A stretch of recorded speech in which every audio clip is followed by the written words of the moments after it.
그 국정원법뿐만 아니고 남북관계 발전에 관한 법률, 그리고 5.18 특별법, 이런 이번에 통과된 법들의 어떤 특성이 있어 보입니다. 저희 그 동료 의원 중에 저희 동료들이 뭐라고 좀 한심한 얘기를 하면 닥쳐라고 얘기하는 저 의원이 있어서 우리가 맨날 같이 웃는데, 지금 통과된 법들을 한마디로 표현하자면 저는 닥쳐법 같아요. 이게 친구들끼리, 동료끼리 서로 호감을 가지고 웃자고 하는 닥쳐가 아니라 국가가 개인에게 닥쳐라고 하는 그런 느낌입니다. 이것이 어떤 의미를 가지는지 제가 생각을 좀 해봤습니다. 우리가 그동안 나라가 만들어지고 지지리도 못 살던 때에서 경제 발전을 하고 산업화를 한 다음에, 그리고 민주화라는 아주 거대한 과제를 이루었고, 그리고 이제 4차 산업혁명이나 보다 더 문명화된 사회를 향해서 지금 나아가고 있다고 생각하는데, 지금 이번에 통과된 이 닥쳐법들을 보면 이게 80년대 후반, 90년대, 2000년대 동안 쭉 우리가 발전해온 민주화라는 큰 결실이라는 것이 지금 퇴행하고 있다라는 느낌을 지울 수가 없습니다. 뒤로 가고 있다라는 느낌을 지울 수가 없습니다. 그 얘기는 뭐냐면 우리 국회에도 많은 그 민주화 세대가 여야에 계십니다. 특히 우리 여당에는 본인들이 민주화 세대라고 생각하시는 분들이 굉장히 많고, 민주화의 주역이라고 생각하시는 분도 많습니다. 물론 민주화의 주역은 각각의 모멘텀에서 같이 해준 우리 국민들이지만, 어쨌든 그것을 조직하고 어떤 운동의 그 동력을 높이 한 사람들의 뭐랄까요, 공로는 저는 굉장히 높다고 생각합니다만, 과거의 공로로 평가받을 수는 없다고 생각합니다. 누구라도. 국회에 들어온 이상은 지금 만들고 있는 법의 내용을 통해서 그 법이 우리나라의 발전에 얼마나 도움을 주고 더 나라를 발전시키느냐로 평가를 받아야 된다고 생각을 하는데, 지금 이 닥쳐법들은 그렇게 보면 나라를 뒤로 가게 만드는 법이라는 생각을 하게 됩니다. 나라를 뒤로 가게 만드는 법이라는 느낌은 두 번째 문제하고도 연결이 되는데요. 두 번째 문제는 매우 보편적이지 않은 원칙을 추구한다는 느낌을 줍니다. 이건 제가 좀 이따 다시 말씀을 드리겠습니다. 세 번째는 좀 전에 우리 그 앞에서 토론하신 우리 의원께서 굉장히 좋은 토론을 해주셨음에도 불구하고, 이번에 또 지난 여름부터 국회가 운영되는 과정에서 합의 정신에 입각해서 충분히 토의가 있었느냐, 그렇지 않다는 것을 여야가 모두 잘 아실 겁니다. 도대체 무엇에 쫓겨서 지난번 7월 말인가요? 제가 이 자리에 나와서 부동산 임대차법에 대해서 얘기할 때도 사실 그 발언의 요지는 서로의 생각이 다를 수는 있으나 그것을 충분히 최선을 다해서 부작용이 무엇일지 생각하지 못했던 문제점이 무엇인지 왜 좀 토론을 하지 않고 그렇게 날치기로 통과를 시켰느냐가 제 발언의 요지였습니다. 그런데 지금 거의 몇 달이 지난 다음에, 지금 회기가 끝난 지금도 똑같은 얘기를 하게 되는 마음이 제가 매우 안타깝습니다. 이 절차의 문제가 민주주의에 있어서 얼마나 중요하고, 그리고 대통령제와 삼권 분립을 근간으로 하고 있는 우리나라에서 입법부가 청와대의 하명? 이런 단어를 자꾸 입에 내뱉게 되는 것 자체가 굉장히 안타까운 일이라고 생각하지 않을 수가 없습니다. 네 번째는 이 퇴행과 보편적인 원칙, 국민의 기본권이라는 문제를 가볍게 여긴 결과라고밖에 볼 수 없는 것이 많은 실패들입니다. 부동산 정책부터 시작해서 문재인 정부가 들어선 후부터 지금까지 너무나 이 입법과 정책을 만드는 것을 가볍게 여긴다. 왜 그런 느낌을 받냐면 그 전에 충분히 서로 숙고하고 토론하고 점검하지 않았기 때문입니다. 지난번 부동산법 때도 10년 동안 토론했으니 이제 더 토론할 것 없으니 그냥 통과시킨다. 국회에서 더 이상 얘기하지 않아도 된다. 라는 말들을 너무 많이 들었습니다. 근데 그 결과는 어떻습니까? 조금이라도 정책을 공부해 본 사람이라면 충분히 미리 생각할 수 있었던 문제점을 그 10년 동안 토론하면서도 걸러내지 못했다면 도대체 그 토론의 질이 무엇이며 그 토론에 참여했던 사람들은 누구며 그런 문제를, 그런 질문을 하지 않을 수 없습니다. 적어도 이곳 국회에서 발의된 법에 대해서는 그것이 국민 생활에 굉장히 큰 영향을 주는 법들에 대해서는 충분한 시간을 가지고 서로 토론하고 그리고 서로의 주장에 대해서 귀를 기울여서 본인이 생각하지 못했던 점들을 점검을 했어야 함에도 불구하고 그리고 조금 전에 토론의 질이 너무 좋았음에도 불구하고 제가 그것을 마음으로부터 치하하지 못하는 것은 국회에서 이번에 있었던 이 법들의 통과 과정에 있어서 각 상임위에서 너무나 폭력적인 과정들이 언론에도 많이 보도된 너무나 폭력적인 과정들이 있었기 때문입니다. 도대체 진정성이 있다면 왜 국회에서 각 상임위에서 그렇게 합의 위주로 얘기를 하지 못하고 누군가에게 쫓기는 듯한 누군가의 명령을 제대로 받들지 못하면 큰일 난다는 듯한 그런 절차를 밟아야 하는지 매우 부끄럽습니다. 지금 이 국정원법을 보시면 오늘 아침에 조태용 의원께서도 지적을 했듯이 그 사찰의 의혹을 사찰에 관한 조항을 말씀을 하셨는데 사실 이건 누가 보더라도 그렇게 생각할 수밖에 없는 조항이 저는 들어있다고 봅니다. 해외 연계 경제질서 교란. 요즘 세상에 해외와 연계됐고 안 됐고를 명확하게 가르기는 매우 어렵습니다. 아침에 조태용 의원께서 이것을 전국민 사찰법이라고 해석될 여지가 있다고 하신 것에 대해서 저는 공감을 하고요. 그 대상과 범위가 매우 모호하고 국민의 개인정보를 캐는 것을 합법화시키는 법률 조항이라는 점에 저는 동의합니다. 이거하고 같이 통과된 전단금지법, 다시 말씀드리면 이 남북관계 발전에 관한 법률 역시 그렇습니다. 이 전단 살포 행위에 대해서 징역 또는 벌금 이렇게 처벌할 수 있게 핵심인데 이것이 물론 여러 가지 다른 고려에 의해서 이런 국민들의 표현의 자유가 제한되는 경우가 있지만 이것을 원천적으로 봉쇄했다라는 비판의 대상이 되고 있습니다. 더더군다나 지금 이 언론 보도를 보면 지난 4일 북한 최고인민회의 상임위원회 전원회의에서 통과된 반동사상문화배격법, 이 법하고도 굉장히 시기적으로도 비슷하고 내용적으로도 서로 보조한다는 느낌을 준다는 언론 보도가 있었습니다. 이것은 굉장히 아이러니한데요. 민주주의를 채택한 남한과 사회주의를 채택한 북한이 정보 통제 목적에서 서로 보조를 잘 맞춘다, 이런 약간 냉소적인 언론 보도가 있었습니다. 5.18 민주화 운동에 대해서도 그 법의 좋은 취지에도 불구하고 이것도 역시 닥쳐법이라고 해석이 되는 부분인데 제 SNS 친구 중에 한 분이 그런 말을 써놓으셨더라고요. 나는 호남 사람이고 광주 사람이다. 그런데 나는 이 법이 참 싫다. 왜냐하면 국민들이 5.18에 대해서 잘못된 얘기를 떠들면 그것에 대해서 그것이 잘못됐다라고 자유롭게 서로 얘기할 수 있어야 되는데 이 법은 그냥 입을 다물고 있으라는 법이다. 그러니까 그 자신은 광주 시민으로서 그 당시의 기억을 잘 갖고 있는 사람으로서 그 당시의 진실이 국민들에게 잘 전달되기를 바란다. 저는 그 마음이 굉장히 이해가 갔습니다. 민주사회에서 어떤 사안에 대해서, 어떤 역사적인 사안에 대해서 사람들에게 입을 다물라고 하는 것은 민주사회라는 말을 붙일 수 있을지 잘 모르겠습니다만 특히 역사 왜곡 처벌법은 정부의 발표 조사 등을 통해 이미 명백한 사실로 확인된 부분에 대한 허위사실 유포의 경우에는 처벌을 더 강하게 하고 있습니다.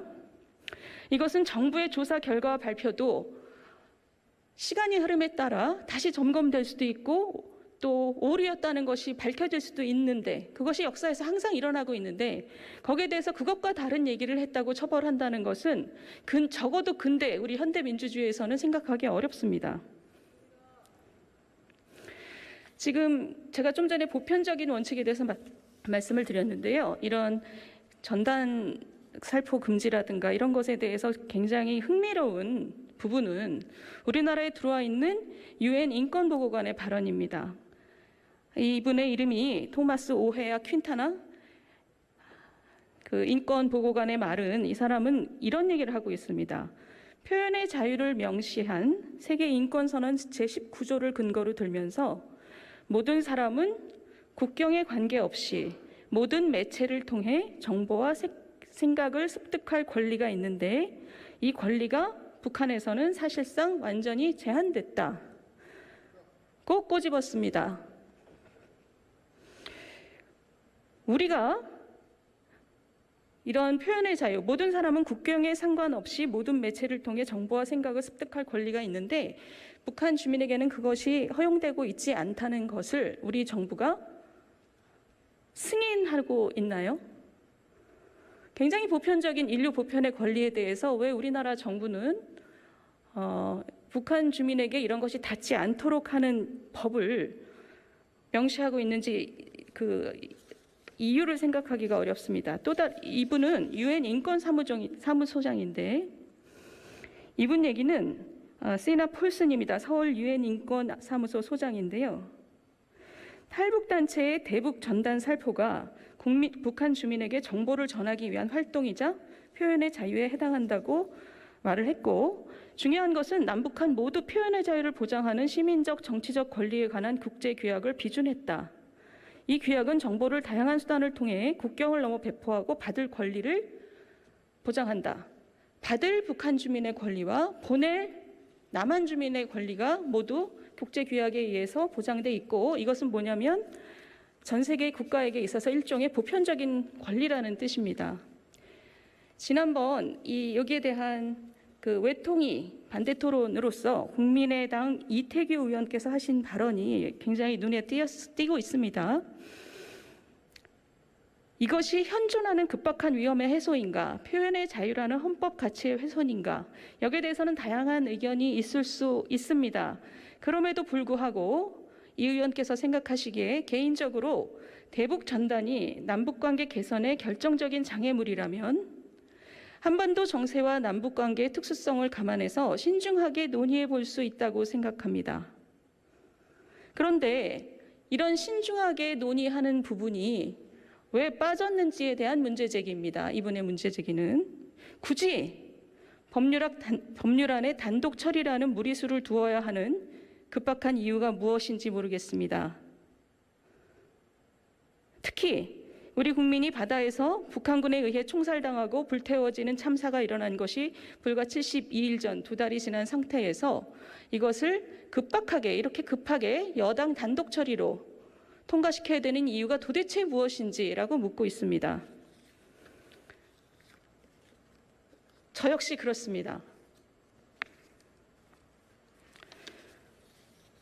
여기에 대해서 제가 이런 문제 제기에 대해서 여당의 의원들께서는 어떻게 반응하셨는지 제가 찾아봤습니다. 오늘 아침에 와서.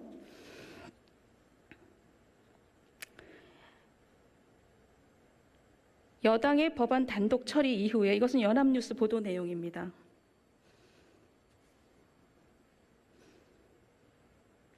대표 발의자인 송영길 외통위원장께서는 표현의 자유는 얼마든지 보장된다. 이것이 표현의 자유를 침해하지 않는다는 말씀이시죠? 탈북민들이 광화문 광장에서 문재인 대통령을 빨갱이라고 욕해도 아무도 잡아가지 않는다. 라고 말씀하셨어요.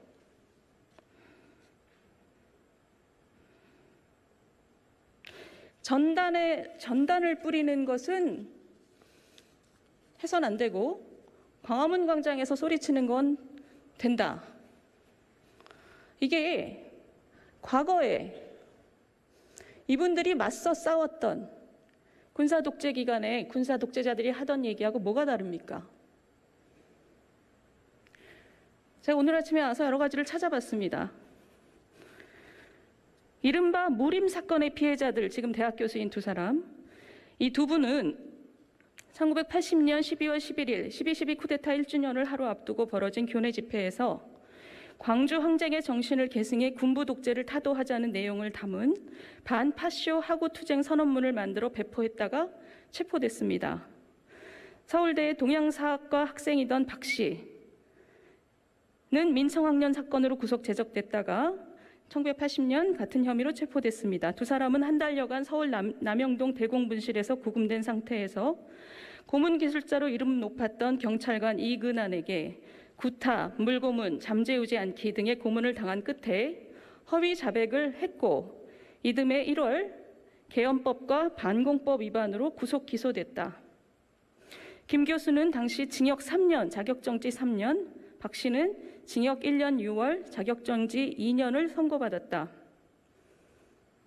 이것이 바로 무림태제라고 하는 사건인데 이날 진행된 이날 시위로 무림은 대대적인 검거 선풍에 말려들어 많은 젊은이들이 강제 징집됐습니다.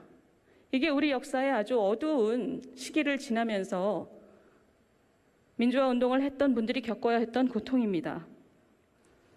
당시 이분들이 했던 자백에 대해서 재판부는, 그러니까 이번에 있었던 재판이죠.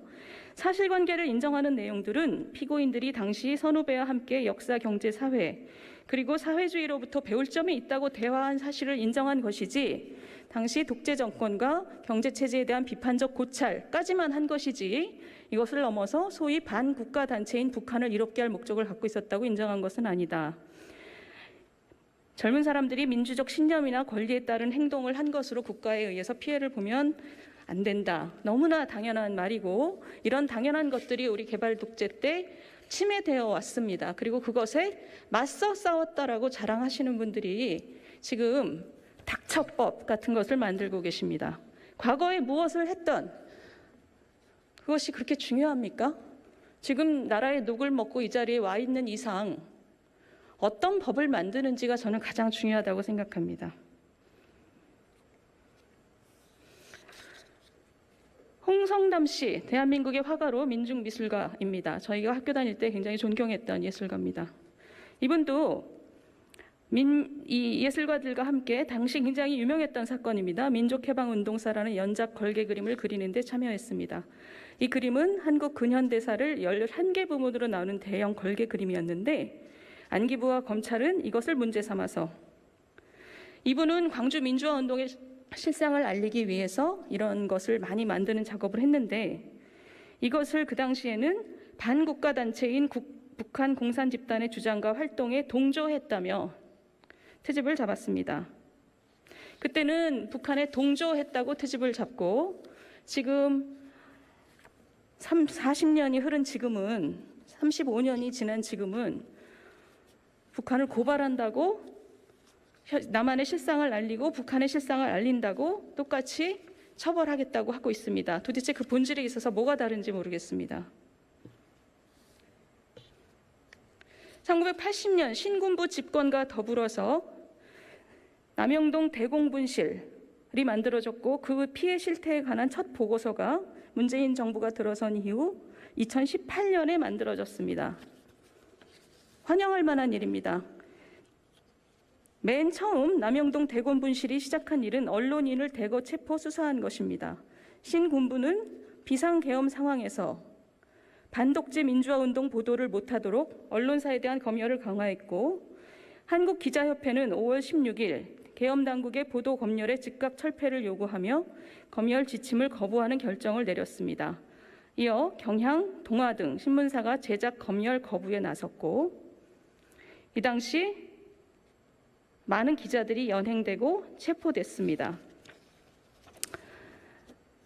많은 언론 탄압 사건이 있었습니다. 1980년 기자협회 집단 구속 사건, 같은 해 경향신문 사건, 조선동아 투의 사건, 86년 보도지침 사건, 남영동 대공분실에 연행된 기자의 숫자는 이 당시 이런 사건들을 통해서 최소 26명으로 파악되고 있습니다. 이것이 최근에 나온 남영동 대공분실 고문실태 조사 연구입니다.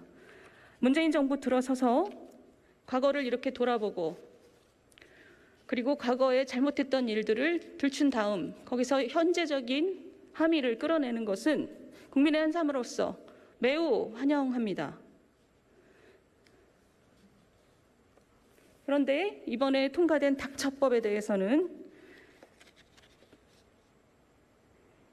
전 헌법재판관인 안창호 씨의 해석을 보면 모든 국민은 평등하게 자유와 권리를 가진다.